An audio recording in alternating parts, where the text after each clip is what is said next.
నమస్తే welcome to story board.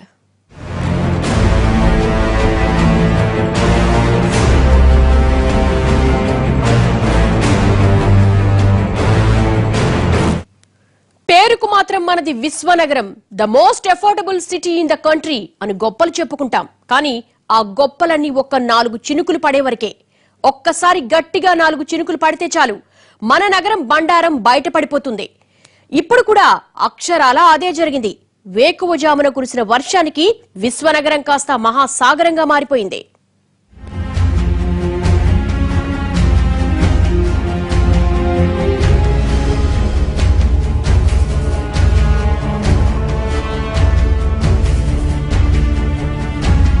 తెల్లారేసరికి హైదరాబాద్ నగరం నరకంగా మారిపోయింది. రోడ్లన్నీ ఒక్కసారిగా జల సాగరాలైపోయాయి. ఎక్కడ రోడ్డుందో ఎక్కడ మ్యాన్ హోల్ ఉందో తెలియని పరిస్థితి. వేకోజాము నుంచి కురుస్తున్న వర్షానికి నగరమే నీట మునిగింది.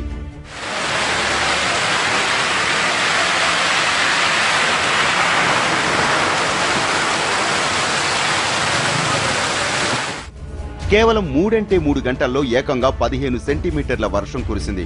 రికార్డు స్థాయిలో ఒక్కసారిగా కురిసిన వర్షాన్ని తట్టుకోలేకపోయిన నగరం పూర్తిగా నీట మునిగింది. చాలా ప్రాంతాల్లో ఉదయాన్నే లేచేసరికి తమ అపార్ట్మెంట్లన్నీ నీటితో నిండిపోయి కనిపించాయి. ఉదయాన్నే ఉద్యోగం కోసం రోడ్డెక్కిన నగర జీవికి నరకమే ఎదురైంది. భారీ ట్రాఫిక్ జామ్లతో రోడ్లన్నీ స్వాగతం పలికాయి. 1 కిలోమీటర్ దూరం ప్రయాణించడానికి కూడా గంటకు పైగా సమయం పట్టింది. నాగల్ నుండి 4 అవర్స్ పట్టిందండి. అక్కడ వాటర్ ఫ్లో అవుతున్నాయి. అక్కడ వాటర్ ఉన్నాయి. అటు వెళ్ళడానికి రావట్లేదు బైకులు. అందువల్ల ట్రాఫిక్ జామ్ ఎక్కువ అవుతుంది. 3 అవర్స్ అయింది. మేము 3 గంటలు అయింది. 11 గంటలకు బయలుదేరినాం ఉప్పల్ రింగ్ రోడ్. ఉదయం నుంచి కురుస్తున్న భారీ వర్షానికి ముషీరాబాద్ లో బోలక్పూర్ లో ఓ పురాతన ఇంటి స్లాబ్ కుప్పకూలింది. ఈ ఘటనలో ఆ ఇంట్లో నిద్రిస్తున్న తల్లితో సహా 2 కూతుళ్లు శిథిలాల కింద చిక్కుకొని చనిపోయారు. ఘటనా స్థలం నుంచి మృతదేహాలను వెలికితీసి సహాయక చర్యలు చేపట్టారు అధికారులు. ఈ ముగ్గురితో పాటు మంతపూర్లో గోడ కూలిన ఘటనలో మరో 4 మృత్యువాత పడ్డారు. మొత్తంగా ఉదయాన్నే కురిసిన భారీ వాన 7గురిని బలి తీసుకుంది.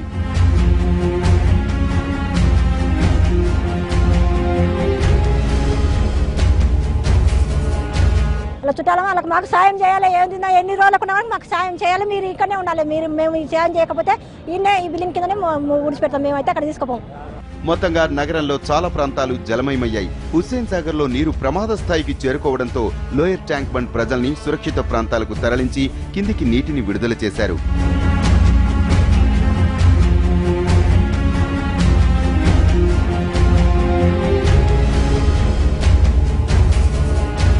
ఇక బాపూజీ నగర్ లో కూడా చెరువుకు గండిపడ్డంతో రోడ్లపైకి వరద నీరు చేరుకొని భారీగా ట్రాఫిక్ జామ్ అయింది.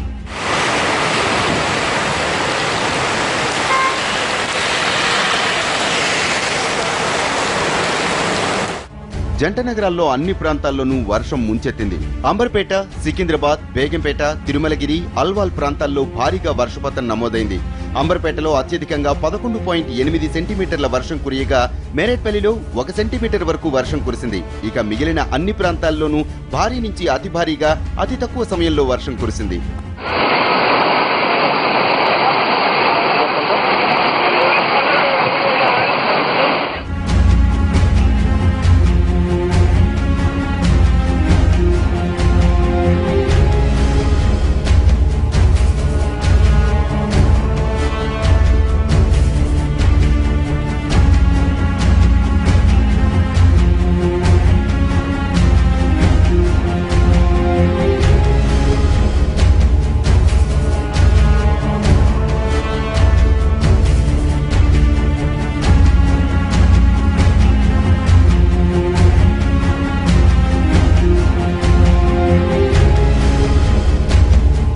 నగరంలో ఒక్కో ప్రాంతాన్ని వర్షం ముంచెత్తింది.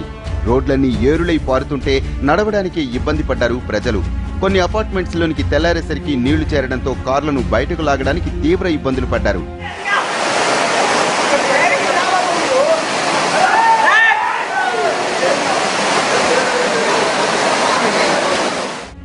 ఉదయాన్నే కురిసిన వర్షంతో నగరమంతా నీట మునిగిపోయింది. వాన దెబ్బకు స్కూళ్లన్నింటికీ సెలవులు ప్రకటించారు. మరోపక్క ఆఫీసులకు వెళ్లే వాళ్లకు వరద చుక్కలు చూపించింది. ఫుల్ ట్రాఫిక్ అయితే కాచిగూడ నుంచి వస్తుంటే మొత్తం ఇంకా వాటర్ వెళ్ళిపోయినాయి. మొత్తం బండి కూడా ఆఫ్ అయిపోయింది. అక్కడ ఎవరు ట్రాఫిక్ వాళ్ళు ఎవ్వరు లేరు. మొత్తం బ్యాక్ సైడ్ మొత్తం వచ్చేసినాయి, ఇంత పైకి వచ్చేసినాయి. ఓల్డ్ ఎమ్మెల్యే క్వార్టర్స్ ఉంది కదా, ఆ క్వార్టర్స్లో మొత్తం డౌన్ ఉంది, అది మొత్తం రోడ్డు, ఆ మొత్తం వాటర్ వచ్చేసినాయి. ప్రాబ్లం అవుతుంది. కనీసం అంటే ఎవరైనా జిహెచ్ఎంసీ వాళ్ళు ఎవరైనా రంగంలో దిగారా, పోలీసులు ఏమైనా చేస్తున్నారు దీనికి సంబంధించిన అక్కడ లేరు, అక్కడ లేరు. ఆల్రెడీ 2 కిలోమీటర్స్ మొత్తం ఆ స్ట్రెచ్ మొత్తం స్ట్రక్ అప్ అయిపోయింది. అక్కడైతే ఎవరు లేరు. ఇప్పుడు పంజాగుట్టలో చూస్తున్నారు కదా, మొత్తం ఎక్కడ చూడు అక్కడ మాన్యువల్స్ తెరిసే ఉన్నాయి. నీళ్ళన్నీ ఎక్కడో కానీ కరెక్ట్గా పోవట్లేదు, ఇక్కడిక్కడనే తిరుగుతున్నాయి నీళ్ళని. ఇట్లా ఉంటే మళ్ళీ ప్రజలు ఎట్లా వెళ్తారు, ఏం చేస్తారు, ఆఫీసులకు ఎట్లా వెళ్ళాలి, మున్సిపల్ ఎమర్జెన్సీ డిపార్ట్మెంట్ ఏం పని చేస్తుందో ఏమో అర్థం కావట్లేదు ఎవరు కూడా. ఇప్పటికీ పంజాగుట్టలో ఎన్నో జరిగినాయి సంఘటనలు, మళ్ళీ ఇప్పుడు కూడా అదే రొటేట్ అవుతాయి. కాబట్టి దీని మీద గవర్నమెంట్ కొంచెం దృష్టి సాధించి ఏదైనా ఇప్పుడు మీరు చూస్తున్నారు ఇంత ట్రాఫిక్ జామ్ అవుతుంది, కానీ ఏం చేస్తున్నారు? ఇంత ట్రాఫిక్ జామ్ అయినా ఎక్కడున్నారు జిహెచ్ఎంసీ అధికారులు? ఎవరు కూడా లేరు, ఇక్కడ ఎవరు కూడా రాలేదు. పొద్దు నుంచి ఇదే పరిస్థితి. ఉదయం మొదలైన ట్రాఫిక్ జామ్ చాలా చోట్ల మధ్యాహ్నం వరకు క్లియర్ కాలేదు. అమీర్పేట, పంజాగుట్ట, మలక్పేట, నల్గొండ చౌరస్తా, బేగంపేట వంటి ప్రధాన రహదారుల్లో సాయంత్రమైన ట్రాఫిక్ పరిస్థితిలో ఏ మార్పు రాలేదు. వాహనాలన్నీ అదే రేంజ్లో నత్తనడకన సాగుతున్నాయి. కొన్ని చోట్ల ట్రాఫిక్ పూర్తిగా స్తంభించిపోయింది.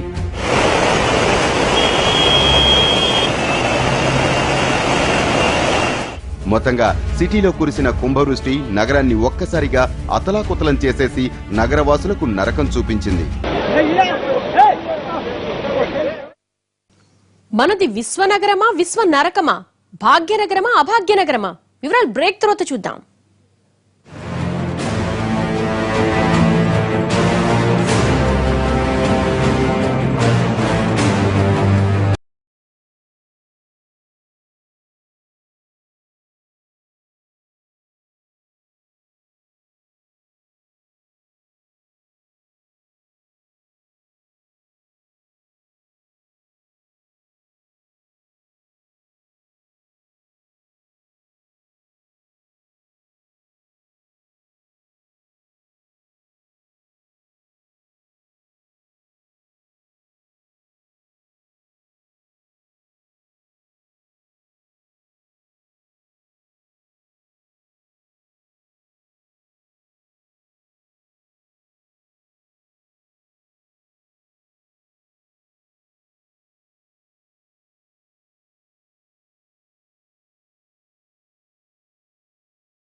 Welcome back.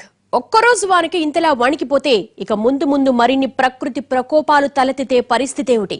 మహానగరం అని చెప్పుకోవడానికి తప్ప చిన్న వార నుంచి కూడా సామాన్యుడి ప్రాణాలకి ఈ నగరం రక్షణ ఇవ్వలేదా? ఇంకా ఎన్నాళ్ళి కష్టాలు? ఎలాంటి ఇబ్బందులు లేని మహానగరంగా, అంతర్జాతీయ స్థాయి విశ్వనగరంగా మన హైదరాబాద్ ఎదగడం సాధ్యం కాని విషయమా? హైదరాబాద్ అంటే విశ్వనగరం అని చెప్పుకుంటాం. The most affordable city in India అని గొప్పలు చెప్పుకుంటాం. కానీ అవన్నీ వాతావరణం బాగున్నప్పుడే అన్న కండిషన్ పెట్టుకోవాల్సి వస్తోంది. సిటీలో ఓవైపు చూడ్డానికి బాగానే కనిపిస్తోంది. ఆకాశాన్ని తాకే భవనాలు, అద్భుతం అనిపించే నిర్మాణాలు, అదరహో అనిపించే కంపెనీలు, లక్షల కోట్ల వ్యాపారాలు. కానీ ఇవన్నీ నాణానికి ఒకవైపే అన్నది వర్షం పడితే ఇట్టే అర్థమైపోతుంది. హైదరాబాద్లో హఠాత్తుగా కురిసిన భారీ వర్షంతో నగర భవిష్యత్తు మీద నీలినీడలు కమ్ముకుంటున్నాయి. వర్షం పడ్డాక అధికారులు చర్యలు తీసుకోవడమే తప్ప ప్రమాదాలు జరగకుండా నివారించే పరిస్థితి మాత్రం కనిపించడం లేదు. వర్షం దెబ్బతో మధ్యాహ్నం వరకు ఎవ్వరూ బయటకు రావద్దంటూ అధికారులే ఆదేశించారంటే పరిస్థితి అర్థమవుతుంది. నగరంలో చాలా ప్రాంతాల్లో కుంభవృష్టి బీభత్సం సృష్టించింది.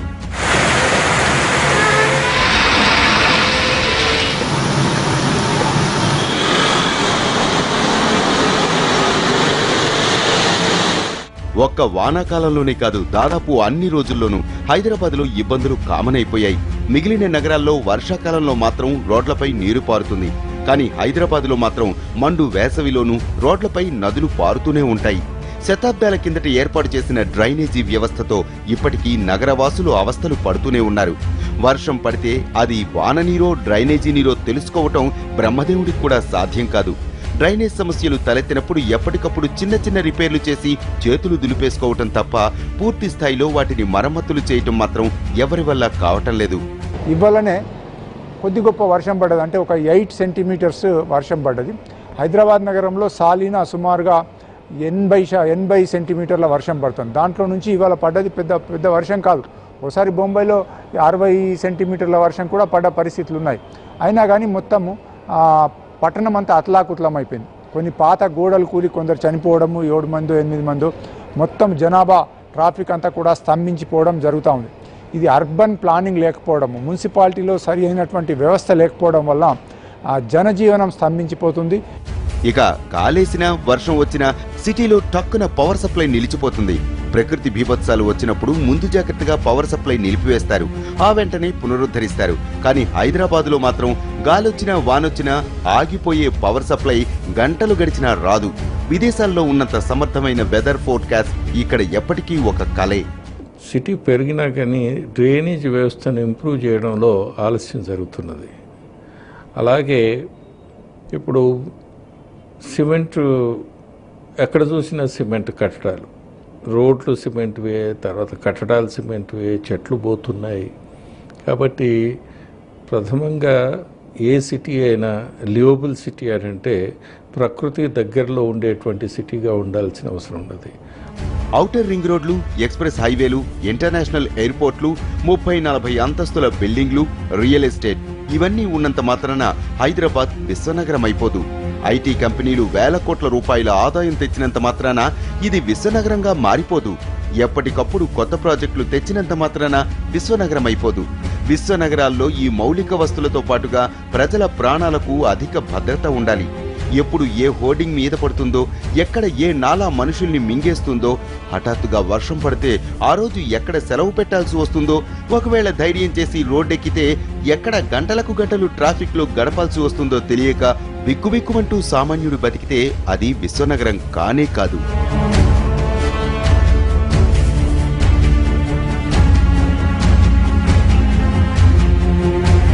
ఎప్పుడన్నా మాట్లాడారా ఈ బేసిక్ ఇష్యూస్ మీద? మేము టీవీలలో కూర్చొని చెప్పితే వైట్ ట్యాపింగ్ వేస్తామండి, కానీ ట్యాక్సులు పెంచుతామండి, ఇదే చెప్తారే కానీ రోడ్లు ఏదో రిపేర్లు కానీ ఇవన్నీ తగలేసే డబ్బులే వైట్ ట్యాపింగ్ వేసేయచ్చు కదా, అది మాత్రం చేయరు. చూడు ఇప్పుడు చూడు, రేపు ఈ ఒక్క వర్షానికి ఎన్ని రోడ్లు పాడైపోయి ఉంటాయో, అసలు మనుషులు కూడా నడవలేని పరిస్థితులలో ఉంటాయి. మండు వేసవిలోనూ నడి రోడ్లపై డ్రైనేజీ నదులు పారుతుంటే, చినుకు పడితే చాలు రహదారులు గోదారులైపోతూ ఉంటే, ప్రకృతి ఏమాత్రం ప్రకోపించినా రోజుల తరబడి కరెంటు నీళ్లు అందకపోతే అది విశ్వ నరకం అవుతుందే కానీ విశ్వ నగరం మాత్రం ఎప్పటికీ కాదు. గత 10 సంవత్సరాలుగా ఇదే ఉన్నది. రాను రాను కూడా ఈ ఇబ్బంది పెరుగుతుంది కానీ తక్కువ అయితే లేదు. చుట్టుపక్కల అన్ని కాలనీలు డెవలప్ కావడము, అదేవిధంగా లోతట్టు ప్రాంతంలో అయినందున ఈ యొక్క ఆఫీసర్లు కూడా ప్రతి ఒక్క రెయిన్ వాటర్ కానీ ఇదే కాలనీల మీద మలపడం వలన ఈ కాలనీ వాసులు అందరూ కూడా ఇదే ఇబ్బందులు అవుతున్నాయి. పొద్దున్న నుంచి దాదాపు ఎన్నో బియ్యం బస్సులు నానిపోయినాయి, దాదాపు ఒక రేషన్ షాప్ మొత్తం మునిగిపోయింది. ఇప్పుడు మీరు వచ్చినప్పటికీ కొద్దిగా పరిస్థితి పర్వాలేదు కానీ దాదాపు మార్నింగ్ నుంచి ఇప్పటి వరకు కూడా దాదాపు ఒక మోకాళ్ళొత్తు కంటే కూడా ఎక్కువ వాటర్ ఉండడం జరుగుతుంది. ప్రతిసారి ఇదే ఇబ్బంది అధికారుల దృష్టికి తీసుకొని వస్తూనే ఉన్నాము. ఇప్పటికైనా హైదరాబాద్ను విశ్వనగరంగా తీర్చిదిద్దాలనుకుంటే పాలకులు అత్యవసరంగా దీర్ఘకాలిక ప్రణాళికలు రూపొందించాలి. వాటిని కాగితాలకే పరిమితం చేయకుండా వెంటనే అమలు చేయాలి. 7 గంటల నుంచి సార్ మొత్తానికి కిరాయి కట్టుకొని 3-4 ఏళ్ళు కిరాయి కట్టుకొని పొద్దుగాల నుంచి పిల్లలకు సంకలు వేసుకొని నీళ్ళు ఒకటే కొడుతుంటే కూడా ఆపలేకుండా వచ్చేసింది సార్. ఇంట్లో ఎంతగానం కొట్టుకోవాలి, మేము కిరాయిలు ఎన్ని రోజులు అని కట్టుకోవాలి, ఎన్ని రోజులు అని చేయాలి, బాధలు పడుతున్నాం. వచ్చినల్లా ఇదే బాధలు మాకు. మరి ఇప్పుడు ఎట్లా చేయాలి, మేము మా పరిస్థితి ఏంటి, మేము ఎట్లా బతకాలి? హుస్సేన్ సాగర్ ప్రక్షాళన కార్యక్రమంలో నగర రహదారుల్ని, డ్రైనేజీ వ్యవస్థను ప్రక్షాళన చేయకపోతే ఇక ఎప్పటికీ మనది విశ్వనగరం కాదు, కాబోదు. ఇది వాళ్ళ స్టోరీ బోర్డ్. మరో అంశంతో మళ్ళీ కలుద్దాం. నమస్తే.